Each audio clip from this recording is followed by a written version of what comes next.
Welcome to another edition of the Game Sports Podcast powered by 91 Network. On tonight's episode, we got full reaction of the NHL Stanley Cup Final, as well as preview of the NHL upcoming entry draft and much more as free agent frenzy rolls near. And we will also be discussing the NBA and MLB. Let's go.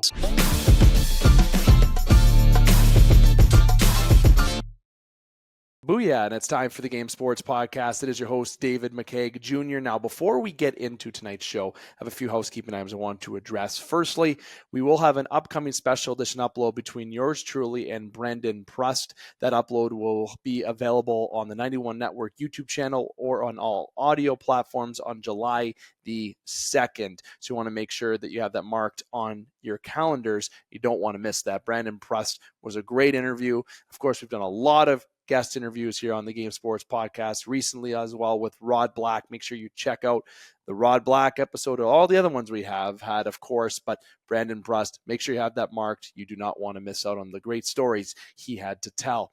As well as I want to make sure that I remind you in terms of our schedule. Of course, this is our first news show since June the 6th. Yes, it's been approximately, exactly 20 days now, depending on when you listen to this episode, of course, but we are going to be getting back to our regular rotation, which of course we are doing one show a week besides two that will be on Sundays and will be available for your viewing or listening on Monday mornings. And of course, after Labor Day, we'll get back to doing our 2 episodes a week when football is back, NBA is back, NHL is back, and of course, by around that time, the World Series and the MLB playoffs in general all going on. There's obviously a lot of sports to touch on, so we do more shows then. However, we are down to our 1 show a week that we are doing, and we will get back to our Sunday rotation. As soon as the Brandon Prust episode occurs, we will get back to our Sunday editions, which will be on July the 7th, will be the recording and available for your viewing on July the 8th. Now, if you haven't yet, make sure you follow the Game Sports Podcast on social media such as Instagram, TikTok. We are on there and we appreciate the comments, we appreciate the likes, and we appreciate the subscriptions, the follows, whichever, and don't be shy to get into it with us with discussion and your feedback. A lot of great clips on there for you to enjoy, get caught up on as well. And while you're at it, follow on everything you know of the game. So there's my housekeeping items. Hopefully it's all caught up. Any concerns, you can comment below. But as you heard in my introduction, that we try to keep as quick as we can to definitely get that attention at the beginning. But just to give you a little bit of the outline without me having to talk about it in the introduction of the actual show like I am right now, there is a lot to get into, especially when it comes into the world of hockey. If you want, we're going to get into as much as we can here. It is just going to be yours truly for the entirety of the episode. And we're going to try to keep this edition under 30 minutes for you. Okay. Especially if you got to hear a voice for longer than 30 minutes, okay, I don't want you to start turning down that volume. I want you to keep it up. I want you to keep engaged. And trust me, these topics that we're going to be talking about will have you engaged. And where am I going to start? Very simple. Okay, I'm going to start with the NHL. And of course, the time that I'm recording this was on June 26th is when I'm recording this at 9:20 p.m. To give you exact times is when I'm pre-recording this. The NHL draft hasn't happened. There's been no trades in terms of the ones that we have already read likely on social media, unless one breaks while I'm here on the live recording. But of course, the Stanley Cup Final. There's news to get into that happened during the Stanley Cup Finals, right after the Stanley Cup Finals, and I'm going to give you reaction, all that as best I can, but most of my feedback here in this hockey portion is going to be about the Stanley Cup Finals, and I'll be discussing the upcoming draft with a little bit of a prediction for you. So try to keep up with everything when it comes to hockey, but at the end, I'll try to piece everything all together with the other sports that we have to touch on, as I touched on at the beginning of the introduction. NHL playoffs overall in general, okay? It's been obviously since, 1993 when the Montreal Canadiens won the Stanley Cup. Been over 30 years since a Canadian team has won the Stanley Cup. And teams have made the Stanley Cup Finals. The Edmonton Oilers a couple of times, the Vancouver Canucks a couple of times. Obviously, you've had Ottawa get in there as well. You've had Montreal get in there most recently before the Edmonton Oilers did this year when they made it there in the bubble against Tampa Bay. We haven't seen a Canadian team host the Cup. I am 32 years old. In my lifetime, I was only 2 years old when Montreal won it. I don't remember them winning it. I wasn't obviously around in the 80s when Gretzky and the Oilers decided to clean up and win a bunch, or when Calgary won, obviously. So I haven't seen a Canadian team win. I've seen Canadian teams come close. The one that I cheer for, obviously, has not really come close. They have never won more than 2 rounds in the franchise's history, despite having the second most cups in the National Hockey League history. But I digress. We're talking about the Stanley Cup Finals, about how the Edmonton Oilers, against all odds this year, made the Stanley Cup Finals after having a season where they were in last place to begin the season. They were hot all at after that for the rest of the season, and each series that they went into, I would say, of course, as the series just went on, I think as soon as they got to the second round, that's where the feedback for the Oilers were going to say this is kind of where that Cinderella story ends, right? But for those that believed, which I claim that I was a believer of the Oilers, friend of the show, Luke Gazdick, you can check out his recent clips where he predicted the Oilers making the Cup Finals. But of course, it would have been against Carolina, not Florida, as was his prediction. My prediction was Oilers versus the Leafs. I must be crazy. But to be 50% right, I was happy. And the Edmonton Oilers making the run that they did, it was a great story this season. Last place, as I said, for the start of the year, from the beginning portion of the season, and they improved. They obviously had a coaching change, and the team just turned on a switch and got hot, and McDavid turned back into McDavid. The team was clicking. The whole Edmonton faithful and fans were just re-energized after such a horrendous start, and it all seemed like it was coming down after that loss against San Jose, right? You said, okay, this season, something's going to happen here, but it happened early, and it was good that it happened then because the team was able to pull together, and they didn't get too far back like everyone thought that they were, but they weren't as far back, obviously, and they're able to get on a big winning streak, get back into it, and make noise in the Stanley Cup playoffs, and never mind noise, make the Stanley Cup final and force a Game 7. Now, that's what I want to say is I am giving kudos to the Edmonton Oilers for the season that they had. Got to give credit where it's due. Everyone rebounded. The system got bought in. Bouchard just seemed to evolve as the season went on for the Edmonton Oilers. Defensively, the Oilers got better. Offensively, they added some pieces midway through, of course, through the year. Henrique, Corey Perry. They added pieces that were good fits to that team. McDavid doing McDavid things. Hyman having a storybook season. Everything was just great for the Oilers. So I want to say, despite the result that happened wasn't what you wanted, it was definitely something to applaud for your team this year. They showed effort. Okay, and take it from somebody who sees a team that normally doesn't give that effort every night. To be honest with you, the Oilers did give effort ever since that turnaround from the beginning of the season. Every game that they were in, they worked hard.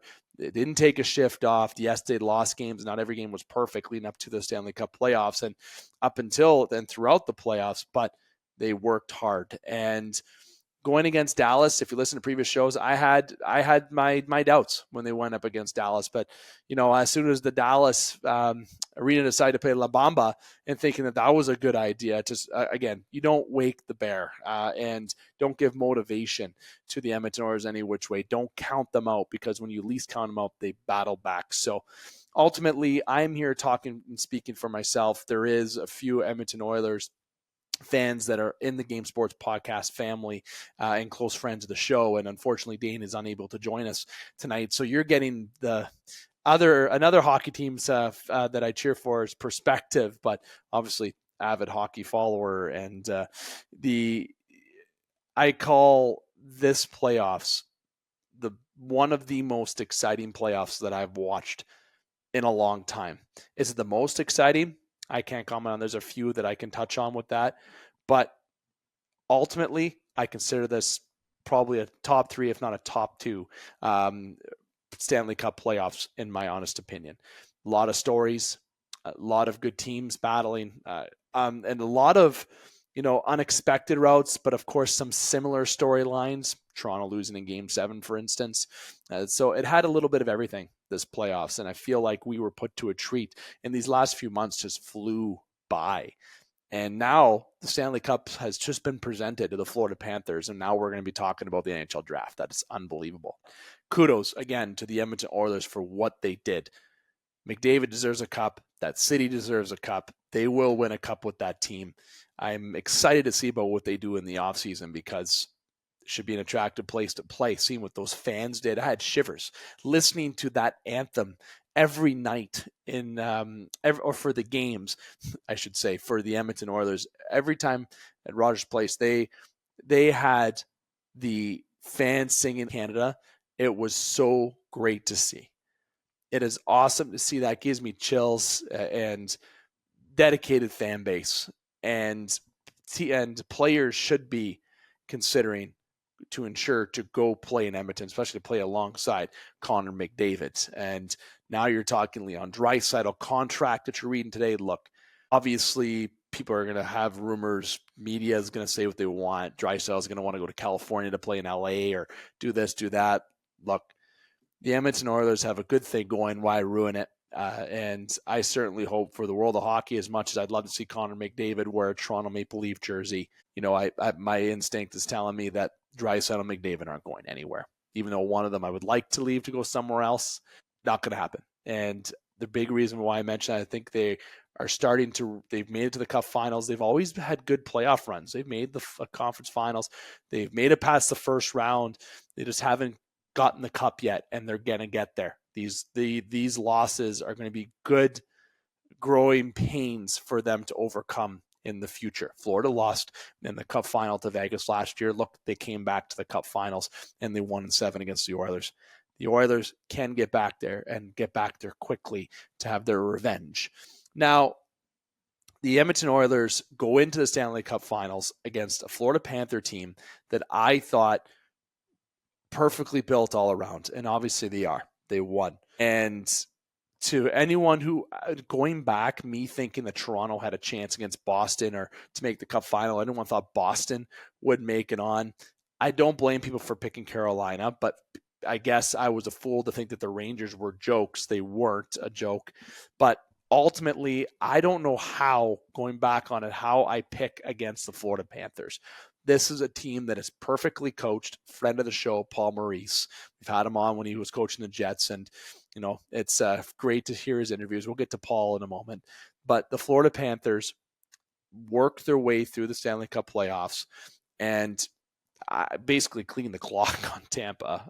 Probably one of the worst series of the first round. Well, I guess I shouldn't say that. The Edmonton-LA series wasn't good, and the Washington series wasn't good with New York.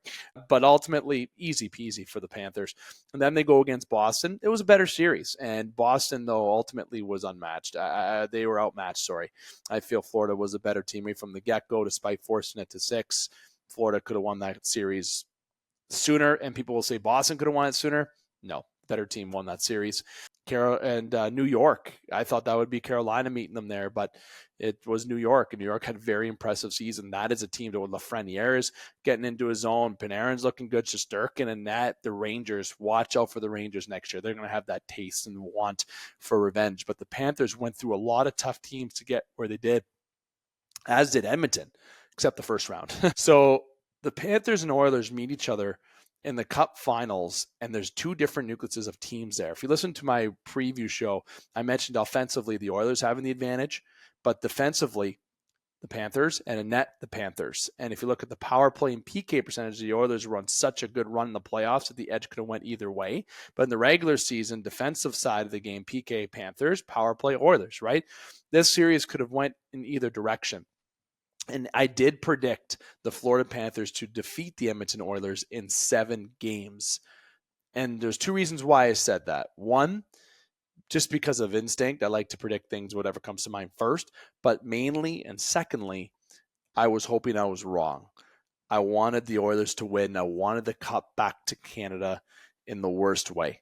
And when the Florida Panthers were up 3-0, everyone in the hockey universe thought, oh my goodness, this is the worst Stanley Cup final ever. This is who's going to come back against a Florida Panther team like this, the way this team is built, and come back and battle back against this team. And I remember one of the interviews from the post games from Oiler goaltender Stuart Skinner, where he said, if any team can do it, it's the Oil. And I remember hearing that saying, man, I know you got to say what you got to say, but it's not looking good. And then you come out the next game and you absolutely you just absolutely clean their clocks and just absolutely blow them out of the building. Unbelievable. Statement game. Go back to Florida, win another hard fought game, okay? And you just turn it on. And you go back to Edmonton, to the loudest I've ever seen an arena, 112 decibels. Listen, in my full-time work, I can tell you from a health and safety perspective, that can be dangerous for hearing if you're exposed to that long term. Okay. Now, 3 hours, straight, it's not going 112 decibels. Okay. But the Edmonton faithful were loud. You could just feel the energy in that building. The Oilers were not losing that game, and they won that game. Entertaining. They made it, that being the Edmonton Oilers, from making it the worst Stanley Cup final of all time to arguably the best that I've ever seen. That was the flip of that switch. That was the change. That was the Oilers effect. And that's the storybook on how the Oilers season has been. Do not count them out. They have lost to 3 in a row, but they come back and win 3, 6, 9, 10. They did that all season. It was impressive that they came back and forced a Game 7 after being down 0-3 to a team that is built as strong as the Florida Panthers. And that Game 7 was not an easy game that Florida would have won. It could have went either way. You could say this call could have went there. This could have went there. They should have scored here. Skinner should have stopped that one here. Look, at the end of the day, put the puck on net, anything can happen. Florida did that. They got the lead, and they're able to contain that lead and drain out the clock. And Bobrovsky did well. He bounced back. There was a lot of question going into the last game. Is Bobrovsky going to be able to bounce back? Is Florida going to be able to bounce back? Who has the most momentum going into Game 7? I thought the Oilers, obviously, they're riding that high. But again, this is a team that was down 0-3, comes back to make it 3-3, and is a 1 goal away from tying it and 2 goals away from winning the Stanley Cup and being the first team since 1942, the 1942 Toronto Maple Leafs, to come back down 0-3 and win the Stanley Cup. I was heartbroken. If you want to know, I had guests at my house. I even put an Oiler jersey on for the third period. I was wearing a T-shirt that I was going to show during this podcast, but I don't know where I put it. I wore this T-shirt for Game 4, 5, and 6. And my friend, and of course, co-host of the show, Dane Hancho, came over. And ever since I had that shirt on, and I sat on the corner of my chaise, it's an area of the couch, Dane did not let me leave that area for Game 5 and for Game 6. We had to stay there. The exact people had to come over. He had to sit in the exact same spot. We had to do a cheers at the beginning of each period, saying one period at a time.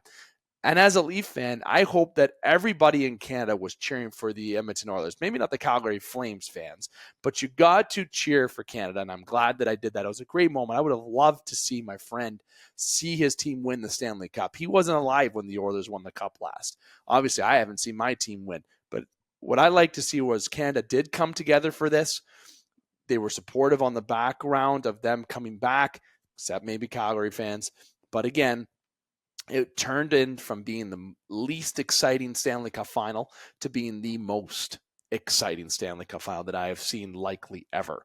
It obviously wasn't the outcome that Canada or maybe a lot of fans wanted. Truly, I did want the Edmonton Oilers to win just from a fan perspective and a Canadian fan. That's no offense to Paul Maurice, like I said, friend of the show and native of Sault Ste. Marie, when that story would have been terrific. Ultimately, McDavid wins the Conn Smythe. And people are questioning it, and Florida fans are booing McDavid. Look, I had a friend of mine say that he didn't like it. He didn't like it. And I said, you're dumb. McDavid had such a fantastic playoff, breaking Gretzky's assist record. The points that he got, he'd be the top 5, if not top 3, on some of the shittiest teams that were in the NHL this year. Chicago Blackhawks, San Jose Sharks, the list goes on. David's playoff was historic. And it's something that will be talked about for years. And he deserved the Conn Smythe. Did he get the trophy that he wanted? No, he didn't. Obviously, and him not coming on the ice, they say that's classless. You're nuts. It was not classless. If you look at videos, there's him supporting his teammates, being there for his teammates, being the captain, mourning the loss of the Game 7 Stanley Cup Finals with his teammates. He doesn't care about the hardware, about winning MVP. Sure, it's great. It's great to add to his trophy case, great to add to his resume, but his focus was what he just lost, and that was the Stanley Cup, and he wanted to be there for his teammates. So what? He didn't do the John Sebastian Giguère and come out and get the Conn Smythe trophy. Let it go. It doesn't matter. And people say that he doesn't deserve it. He did over anybody else in this playoffs. And I don't care what anybody says. Game 6 and 7, he pulled a Mitch Marner. Look, that's a name that we'll be talking about soon in this episode. But he didn't pull a Mitch Marner. McDavid has been great all season. He was still effective in game 6 and 7 from the defensive side of the puck, making plays. Yeah, he didn't maybe contribute on the score sheet as those would have expected, and it should be expected given what he's paid and what he is as a player. But ultimately, Edmonton has been able to pull together as a team. And there has been games this year throughout the season and playoffs where McDavid didn't get points, not really the playoffs, but where he didn't get points and the Oilers still won. The Oilers showed that they're a full team more than ever this year. But for those to think that McDavid shouldn't have won the Conn Smythe, you're nuts. You're nuts. Don't agree with that. Paul Maurice, look, I am going to do whatever I can in my power to with the show, and it may not be as hard as I think it could be because he's been on the show before, and it was over a handful of years ago. Plus, we're hitting about 7 years ago now. We've had Paul on the show, and I'm going to do what I can to get him back on the show because this guy in interviews, he's always been great, but these interviews all season in the playoffs, Jeff's kiss, okay?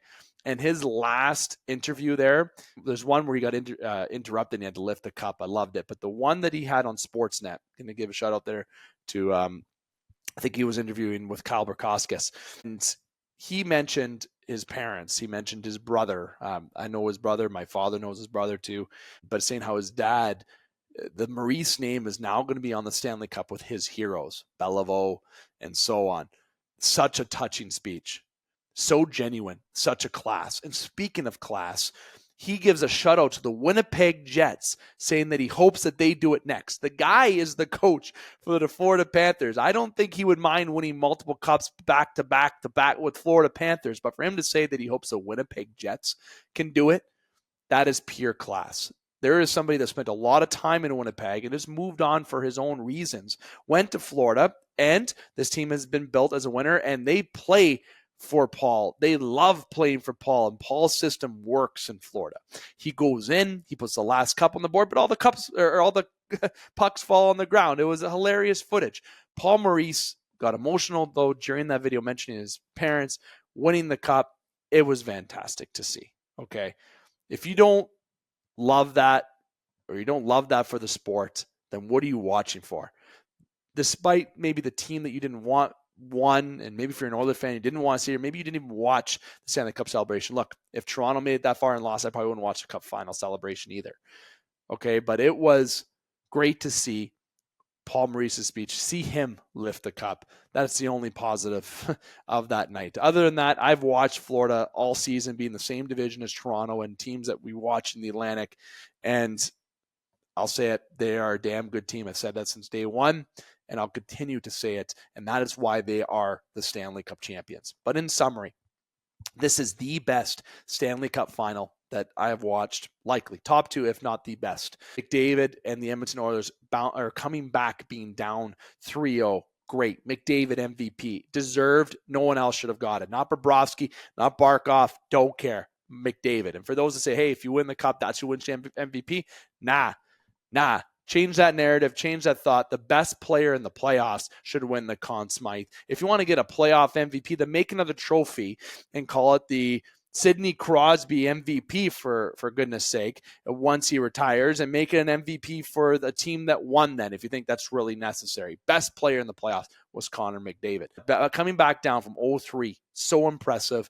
Great final, great play, great effort from both teams.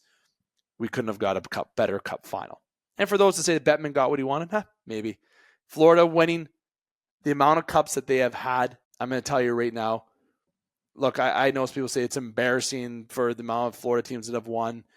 Let's look at all the Canadian guys that were on these Florida teams. Tampa, Florida. Yeah, there's some Europeans in there. There's some Americans, but there's been a good core. and I shouldn't forget Swedish or and Finns, of course. I said European, but good core of Canadian players on both the Tampa Bay and Florida teams. Okay, I'll look at it from that perspective. Canadian guys and a lot of these players are interested in playing in Florida. That's tax-free. There's a lot of advantages playing in Florida and in the hotter states. But yes, I would love to see some more passionate hockey states win the Stanley Cup. But let's be honest, maybe I'm a fool to say Florida isn't a passionate hockey state. They've won multiple cups in that state. These corporate sponsors have grown in Florida for the Panthers and in Tampa. It's been strong. So ultimately, this is a Canadian group of guys in Florida that have won with a good mix around it. But I can agree that I would love to start seeing teams from other states maybe get involved, but I would like to see the teams that are in provinces, if you know what I'm saying, start winning some more cups more frequently. Over 30 years, enough is enough.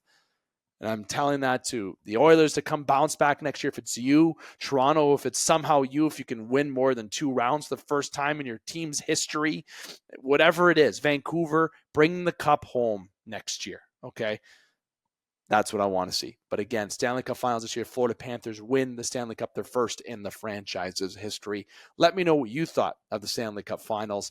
And once we do get Dane and even Alex back on the show, we'll get more of a late reaction from Dane after the dust has settled. It's only been just under a handful of days. I guess I can give him a little bit of time to think about it a little bit more.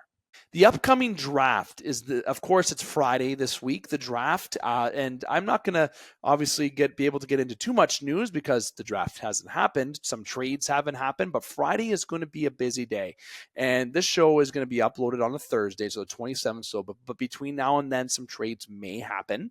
But besides that, this is going to be a busy draft. I feel there'll be some moves. It seems like some teams want to keep their picks.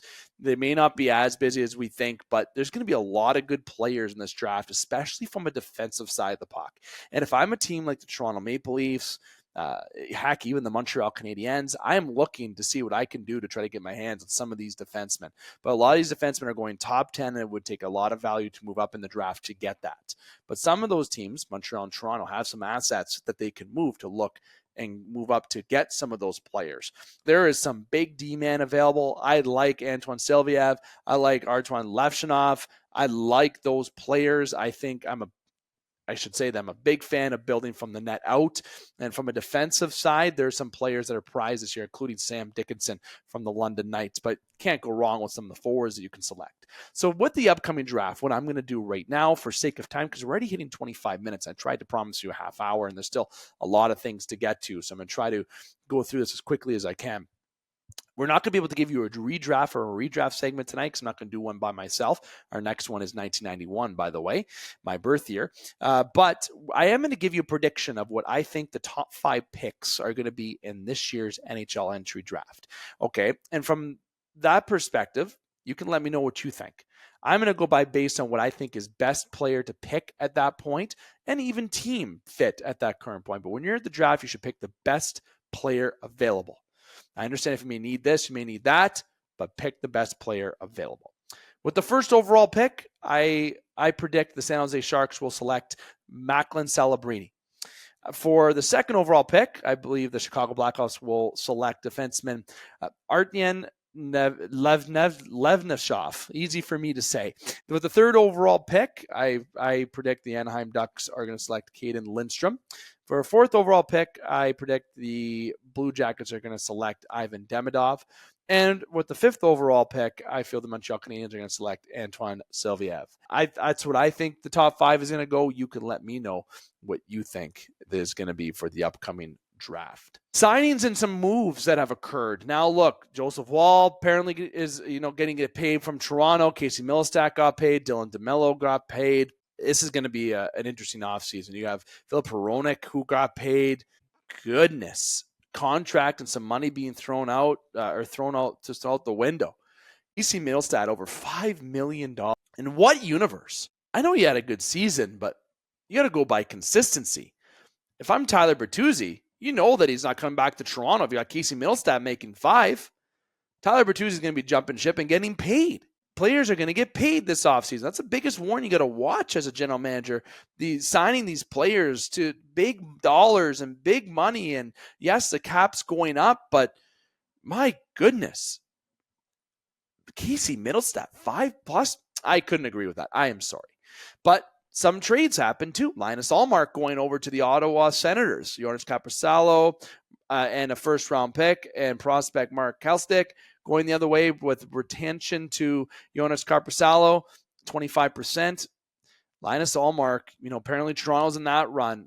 That was in that run. Then you got, apparently Toronto was in Markstrom's run. With all these apparent rumors that this team's involved. Look, Markstrom going to the Devils is the perfect fit. Knew that from the start. Called that a month ago. Perfect fit. Linus Ullmark going to Ottawa, though, I did not think that was going to happen. I thought a fit happened between maybe Linus Ullmark and the Los Angeles Kings, but he ultimately waived to go over to Ottawa. He wanted to be in Ottawa. Seems like he's excited to be there. Maybe there's the goalie that Ottawa's always wanted. They have found.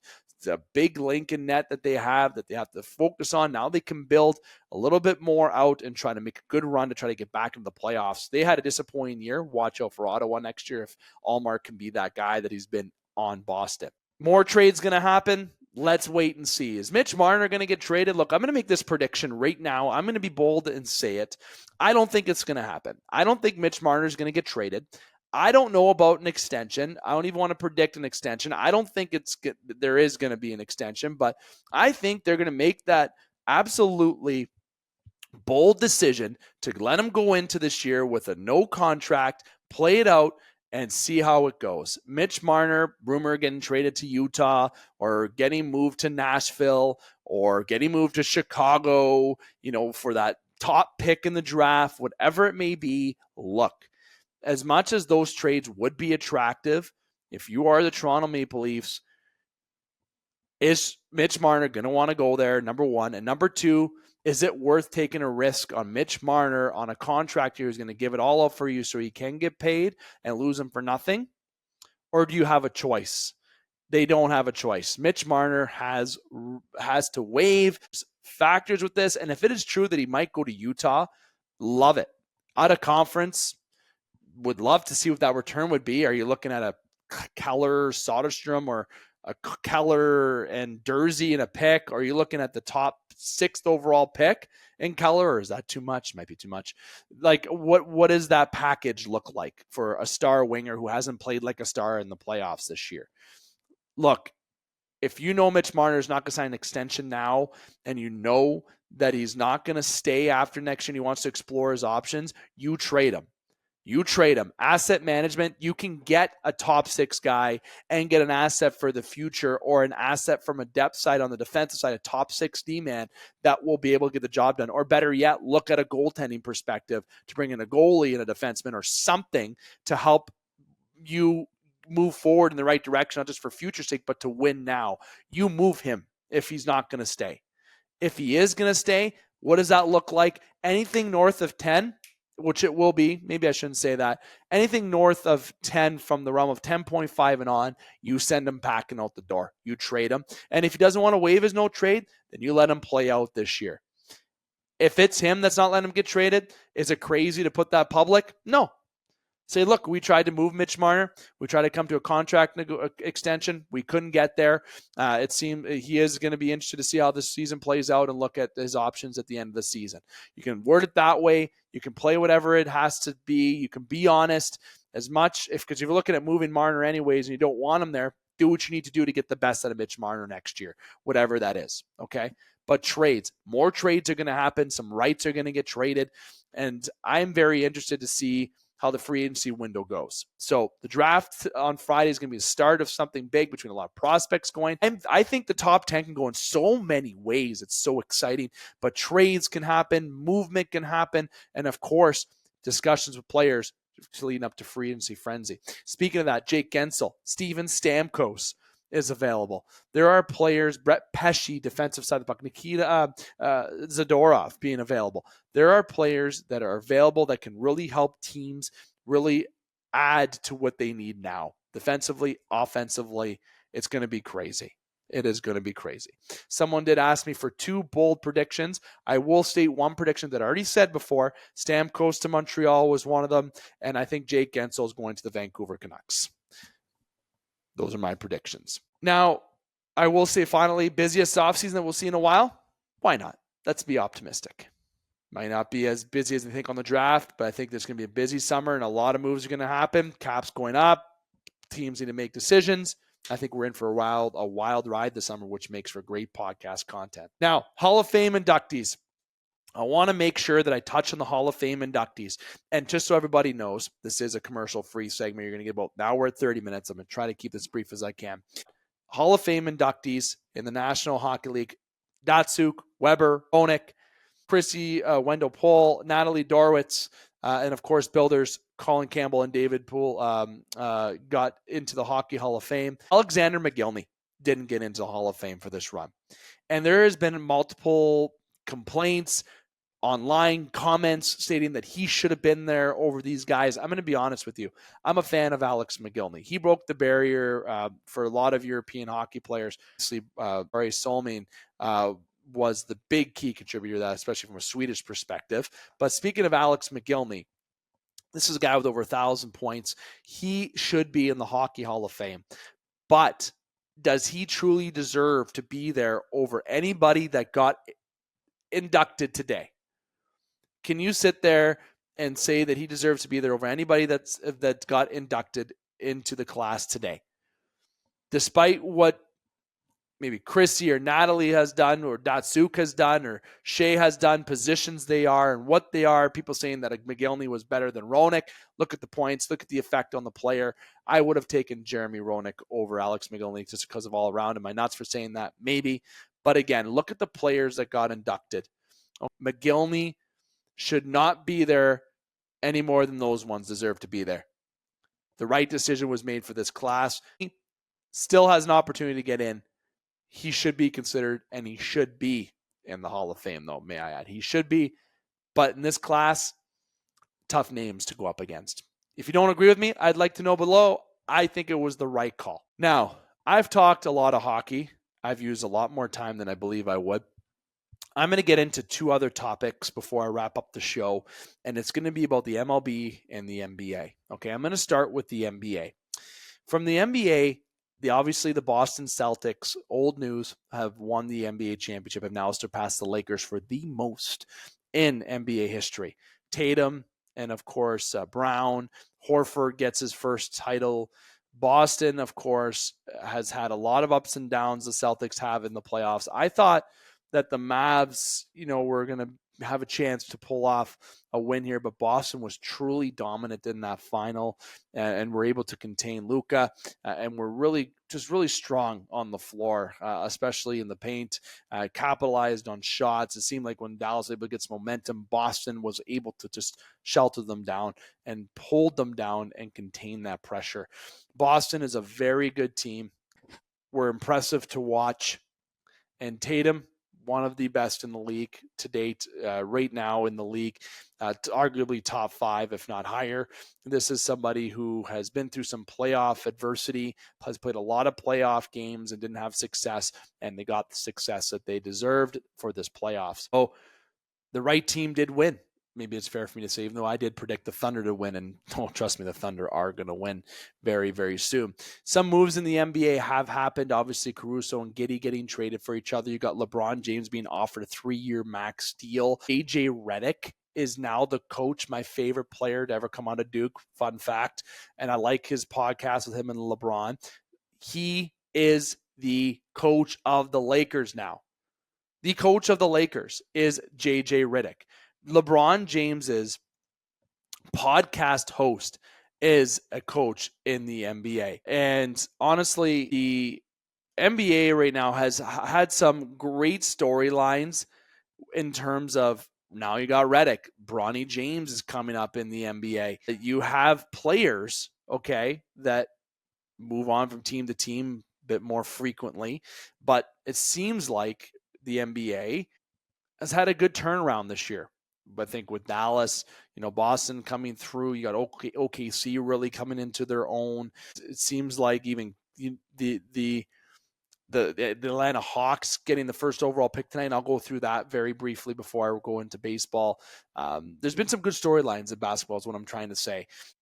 Honestly, I think that the NBA this season, it wasn't the best season it's had, of course, but there was a lot of good storylines. And one thing I will say they got to get rid of, that in-season tournaments, no, I'm not a fan of that. I think that's just absolutely nuts. I don't think that is a good call whatsoever. But this offseason is going to be interesting. And look at Bridges going to the Knicks. What? So much I can talk about when it comes to basketball. OG Anunoby being offered a massive deal with the Knicks. The Knicks, baseball called them the Villanova Knicks because of the history that they have. But between LeBron, JJ Redick going to be a coach in LA, now the Giddey trade with Alex Caruso, the draft being tonight, storylines continue. The Knicks are looking like they're going all in. The Knicks want to win. They want to win one this upcoming season, and they're going to be favorites to do it. And they have a tough conference to do it in because you have Boston in there and so on. This is going to be a very busy offseason. And to give everyone a little recap of the top 5 picks in the NBA draft, as I'm sitting here with the live updates, Zachary Rochester goes number 1. Back-to-back years, a French player gets drafted number 1 overall, and that goes to the Atlanta Hawks. Alex Sarr, my favorite player in this draft, goes 2nd overall to the Wizards. 7-foot big man, but for the Perth Wildcats, big guy. He has a 7'4" wingspan, this guy. Okay, he's been compared to like Evan Mobley. He's had some comparisons. I'm a fan of Alex Sarr. 3rd overall, the Rockets picked Reed Shepherd, who played in Kentucky this year. And the 4th overall pick, the San Antonio Spurs, who took Wemby last year, Stephon Castle goes number 4 this year. Good playmaker, will be good to dish the ball out and to be a good fit in the rebuild of San Antonio. The Pistons selected Ron Holland at 5. Now, there's obviously a lot of Piston followers on this show. For this show, I'll have to see if I can get some reactions as the summer goes on to what they feel of the Pistons offseason. But this is a guy who came out of the G League Ignite. Okay, he averaged 18.5 points, if I read correctly, prior, and just under 7 rebounds. He had a good season. Okay, this was the first upset betting of the night because no one expected Holland to go 5th.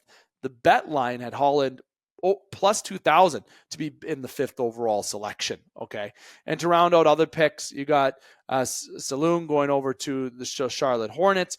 You have UConn man Donovan Clingan, who I think went a little too low, to the Trailblazers. Great moves there for some moves at the 10. And another surprise pick, Cody Williams goes 10 to the Utah Jazz. One thing that I was surprised as well. Brazilius will definitely play a big role this year as he plays with the Chicago Bulls. And of course, OKC having a near top pick. They have the 12th overall pick. The Thunder going with Nikola Topic at number 12. Okay, so as the draft goes on, the watch and the most popular watch right now is definitely, those I've seen where Bronny goes in this year's draft. Will Bronny be going 2nd round? Will it be the LA Lakers? What will happen this draft? As I said here, it's 10:01 p.m. The draft is still going on, and at the latest and newest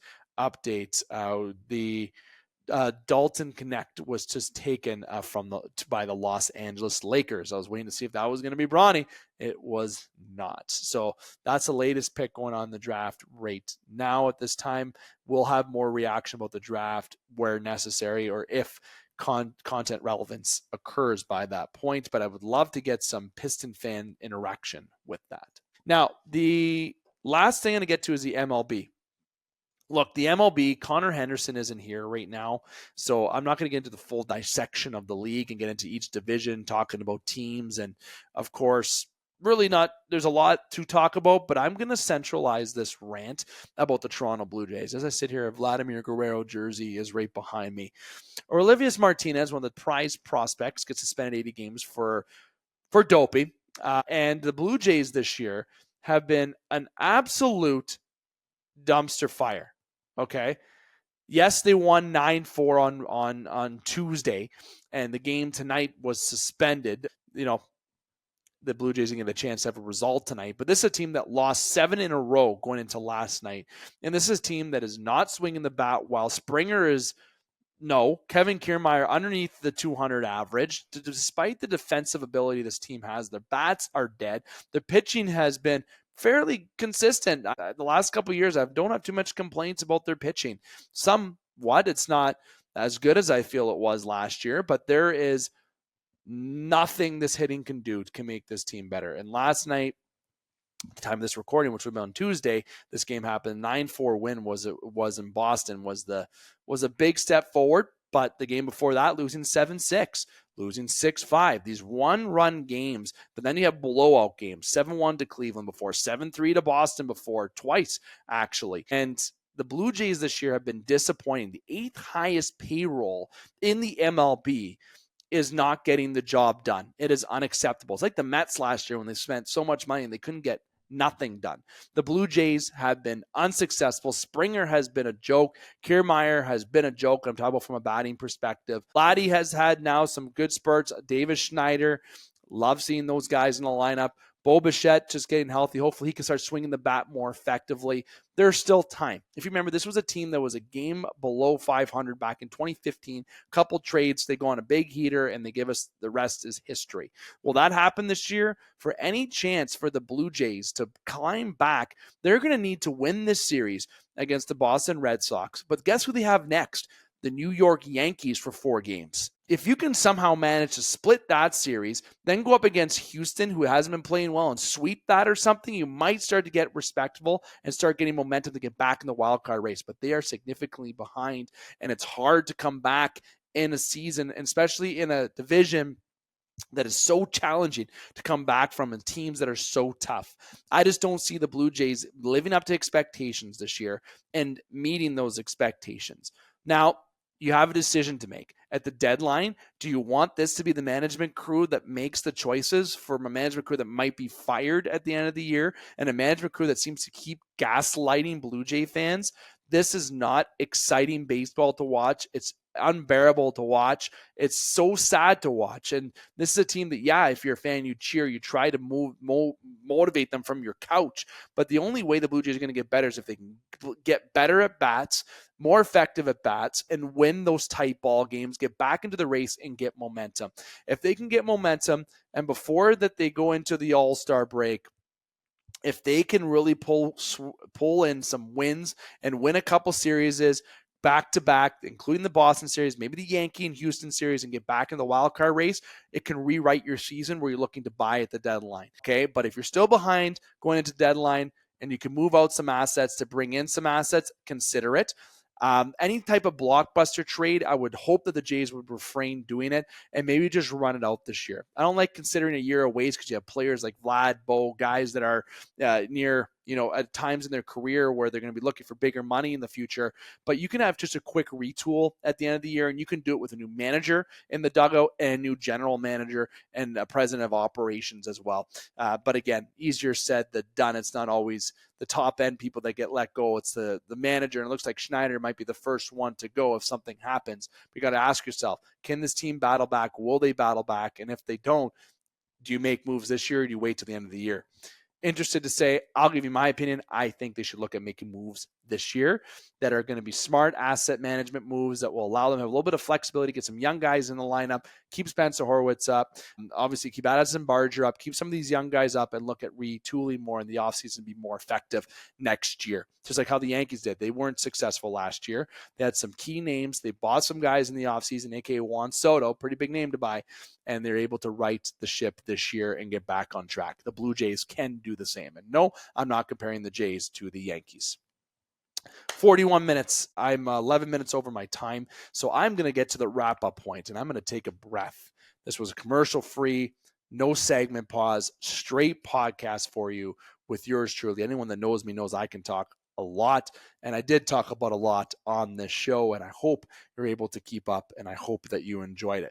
Let me know what you think below about everything that I talked about, from the Stanley Cup Finals, from the NHL, from trade rumors to signings to free agents to the Hall of Fame inductees, the NBA and the MLB.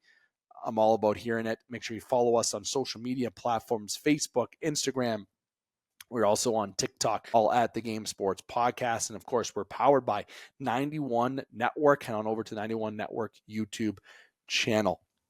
Just to remind you, July the 2nd, we will have an upload with Brendan Pruss for a special edition upload. And our next news show will be the Sunday after July the 7th and available for your viewing that evening or by July the 8th. And we will continue through our Sunday rotation of shows. Please note that we may have a week that one might skip.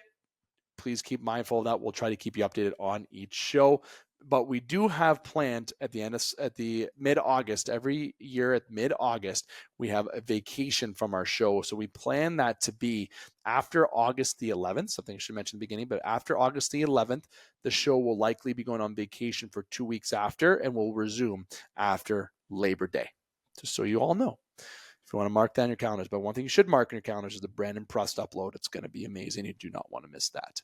Again, comment, react, follow, whatever you can do to support. We appreciate it. And of course, hopefully you were entertained tonight by hearing just my voice for 43 minutes now. And we'll be back with more, special edition next week, as I mentioned, but our next new show on July the 8th. Thank you for tuning in. I'm here to remind you, keep your stick on the ice, swing your bats, catch your touchdowns, drain your threes, and shoot your shots. Booyah.